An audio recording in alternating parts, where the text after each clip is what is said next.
જય શ્રી રામ બધા મિત્રોને. તો મિત્રો આપણે જો એડા કાઢવાના છે, એટલે જો આપણે હલર લઈને જઈએ છીએ. આપણે ગયા હતા હલર જોડવા. હલર જેવું આપણું જ છે, ભાગમાં લીધેલું હલર છે. જો તમને હલર દેખાડ દઉં. જો આપણે જૂનામાંથી હલર લીધું હતું. જો કંઈ કલર છે, જૂનામાં લાવ્યા હતા. તો આપણે એડા કાઢવા જવાનું છે. જો પહેલાં કાઢ્યા હતા. આપણે ભાગમાં લીધું એટલે એવડે કાઢતા હતા. પછી હવે આપણે કાઢવાના છે એવડા. આપણે જૂનું હલર લાવ્યા એ રીતનું કંઈ કલર છે. આપણે ગયા હતા ટ્રેક્ટરે જોડવા અને આપણે એડા કાઢવા જવાનું છે આપણા.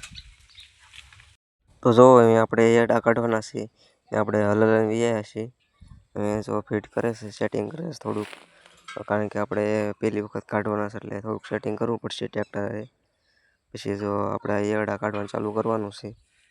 જેટલા નીકળે એટલા અત્યારે કાઢી નાખવી, પછી હળવે હળવે કાઢવાના. તો જો આપણે એડા કાઢવાનું કીધું ચાલુ, કેવા નીકળે જરાક કોમેન્ટ કરજો. તમને એડા નીકળે એ બધું દેખાડ દઉં તમને. તો અહીંયા 8 તગારામાં એડા નીકળશે બધા, ને એડા આપણે ઉપરથી નાખવાના. તો કેવા નીકળે જરાક કોમેન્ટ કરજો.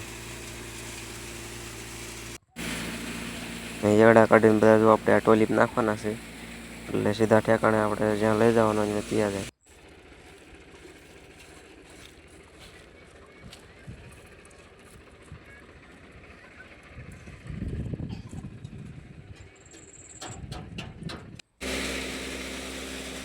તો આવી રીતના કંઈક એડા નીકળે છે.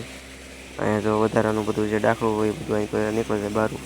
નાનકો જો તગારામાં આપણે હારા એડા નીકળે છે. જો ટોલીમાં બધા એડા કાઢી નાખી દીધા છે. જો આ થોડા ખેરવાના બાકી છે, એ ખેરીને પછી આપણે એ પાછા કાઢવાના છે.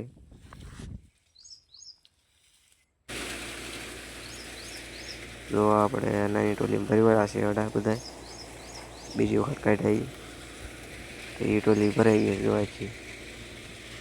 જો એડા બધા સાફ નીકળે છે.